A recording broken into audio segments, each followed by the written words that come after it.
Kevin McDonald opens his haunting, richly contextualized documentary portrait of Whitney Houston with audio from an interview in which she recounts a recurring dream of being chased by what her mother tells her is the devil trying to get her soul. "I wake up always exhausted from running," she reveals. Contrasting those words with footage of the pop superstar at her most beautiful, bursting with ebullient romantic innocence in the video for "I Wanna Dance with Somebody," McDonald swiftly distills the sorrowful essence of his subject, a prodigiously talented, phenomenally successful artist for whom inner peace remained elusive. Anyone even remotely plugged into pop culture back then will likely have instant recall of the massive global saturation of that 1987 single, one of an unprecedented 7 consecutive No.1 hits from Houston's self-titled 1985 debut album and its follow-up 2 years later. At a time when mainstream popular music was dominated by bands, here was a female vocalist who brought equal assurance to power ballads like "Greatest Love of All," swoony declarations like "Saving All My Love for You," and wildly infectious confessions of the heart like "So Emotional" and "How Will I Know," that made it impossible to keep your feet still.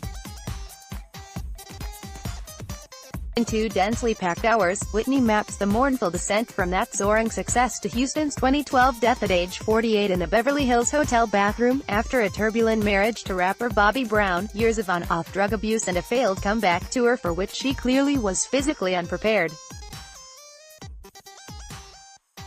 McDonald doesn't gloss over the harsh tabloid exposure or the comedy routines at Houston's expense after her struggles became public. Seen in this context, a clip from the animated sitcom American Dad now seems shockingly cruel. But while the documentary never feels sanitized, the tone overall is one of respect and empathy. Where this film has the edge over last year's more superficial Nick Broomfield doc for Showtime, Whitney, Can I Be Me, is in the intimate access provided by friends, family and recording industry associates, most of whom appear genuinely invested in getting as close as possible to the real story rather than reiterating the clichés of the archetypal fairy tale turned nightmare. The least illuminating of them by far is Brown, who shuts down any mention of drug use or its role in Houston's death despite overwhelming evidence to the contrary. Perhaps he's exonerating himself from any responsibility in her downward spiral, but he comes off as cold and defensive. However, Houston's brothers are surprisingly open about introducing her to weed and cocaine while they were part of her tour entourage. But McDonald digs beyond addiction issues into psychological problems that started much earlier, with one bombshell of childhood trauma that's likely to be the major revelation here from many fans. Weaving together family photographs and home movies with present-day talking heads, McDonald and editor Sam Rice Edwards retrace Houston's early life. Her brother Michael describes her as a rough, tough tomboy who acquired the nickname Yippie. Her mother, gospel singer Emily "Sissy" Houston, is interviewed in the New Hope Baptist Church in Newark, New Jersey, where her daughter first sang as a choir soloist at age 12. Recognizing her extraordinary gift, her parents started her on intensive vocal training, and she accompanied her mother to nightclub gigs, where she was eventually pushed onto the stage. The timeline of those years isn't always crystal clear, but the key factors are the separation of her parents, her father John's philandering and the infidelity of her mother with a minister, perceived by Whitney as a double betrayal by both her family and church, her consequent temporary estrangement from Sissy when she left home at 18 to live with her best friend from high school, Robin Crawford, and her signing to Arista Records, where Clive Davis packaged her to appeal to the widest possible pop market.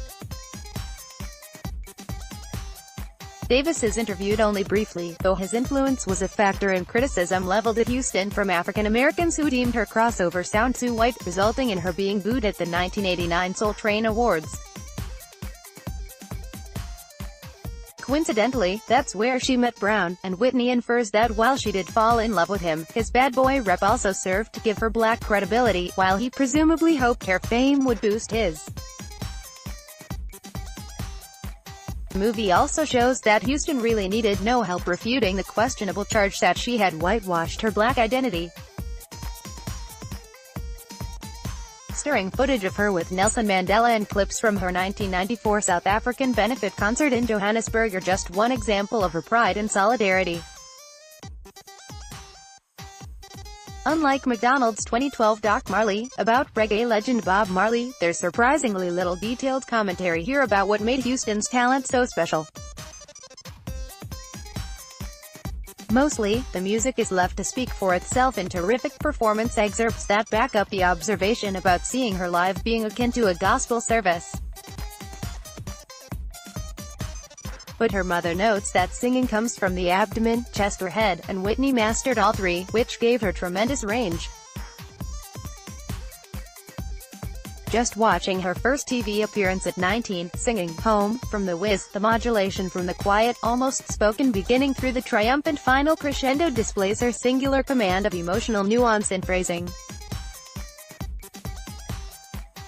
That sharp intuition is nowhere better illustrated than in a close look at her landmark performance of the Star-Spangled Banner at the 1991 Super Bowl.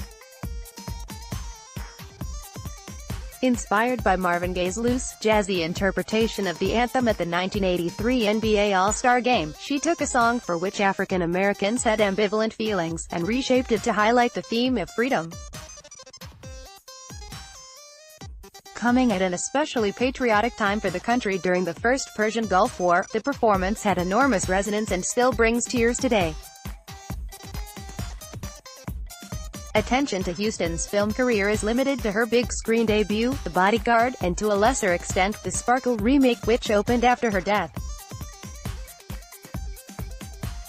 The highlight here is Kevin Costner emphasizing what a big deal it was at the time to have a black leading lady run back down the steps of the plane she's boarding to kiss her white co-star, while the camera whirled around them. Discussion of that scene as a breakthrough moment is a useful reminder that casting choices we now take for granted weren't always that way. In terms of interviewees, the most notable absence is Crawford, though she's definitely a presence in the film. That's not just in visual glimpses, but in the acknowledgement by many that she was a hugely influential safety net in Houston's life, a role resented by some family members who wanted to keep tight control. There seems little doubt that the long-term relationship between the two women was a loving partnership like any marriage, and that Houston's decision to wed, straighter than straight, Brown was partly a shield against public scrutiny. A close friend says without any equivocation that Houston's sexuality today would be described as fluid.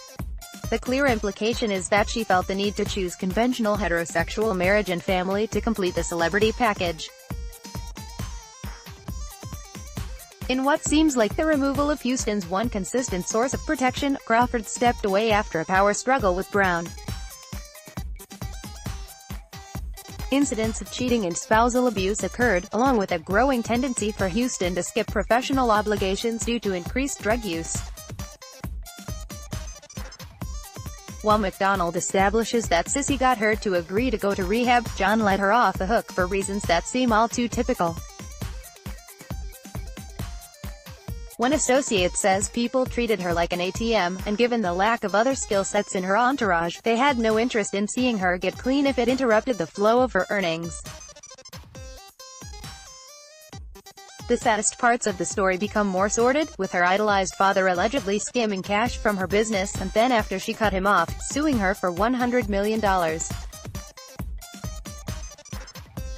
That caused an estrangement that lasted until his death. It seems unthinkable that after selling 200 million albums worldwide, she didn't have the liquidity to complete a rehab program. McDonald is fair yet unflinching in his coverage of this period, in which a former executive from her production company describes Whitney as like a zombie. Excerpts are seen from the regrettable ABC interview in which she was needled about her drug use. Not your finest moment, Diane Sawyer. Concert appearances show her as a sweaty, underweight mess, her voice ragged, leaving fans feeling angry and ripped off. And perhaps most tragically, she was unable to provide stability for her daughter Bobby Christina, who repeated her parents' travails with alcoholism and drug addiction. Without sensationalizing, the film lays all this out as an American tragedy, not of self-sabotage as some might glibly dismiss it, but the tale of a vulnerable woman never given the chance simply to figure out who she was. The sparing use of Adam Wiltse's somber underscoring through the later years makes the trajectory even more acutely affecting. Special mention also should go to Rice Edwards' dexterous editing, which establishes the political, social and pop cultural climate at any given moment with great economy, splicing in images of Houston's music contemporaries, changes in White House administration, iconic ad campaigns and world-shaking events. McDonald's film doesn't quite match the searing clarity of Esif Kapadia's excellent Amy, about fellow fallen idol Amy Winehouse. Then the factors that caused Houston's life to implode were far more complex and wide-ranging, encompassing race, class, religion and sexuality, as well as greed, financial exploitation, addiction, a bad marriage and deep insecurity. It's a riveting narrative, and even those not among Houston's more passionate fan base will find it an emotionally wrenching experience. Production companies: Lisa Spammer Entertainment, Lightbox Distribution, Roadside Attractions, Miramax. Director: Kevin McDonald. Producers: Simon Chin, Jonathan Chin, Lisa Spammer. Executive producers: Nicole David, Will Clark, Andy Mason, Mike Renigal, Zane Devine, Roseanne Korenberg, Joe Patrick, Pat Houston. Director of Photography: Nelson Hume. Music: Adam Wiltse. Editor: Sam Rice Edwards. Sales: Altitude Film Sales. Venue: Cannes Film Festival. Midnight 122 minutes.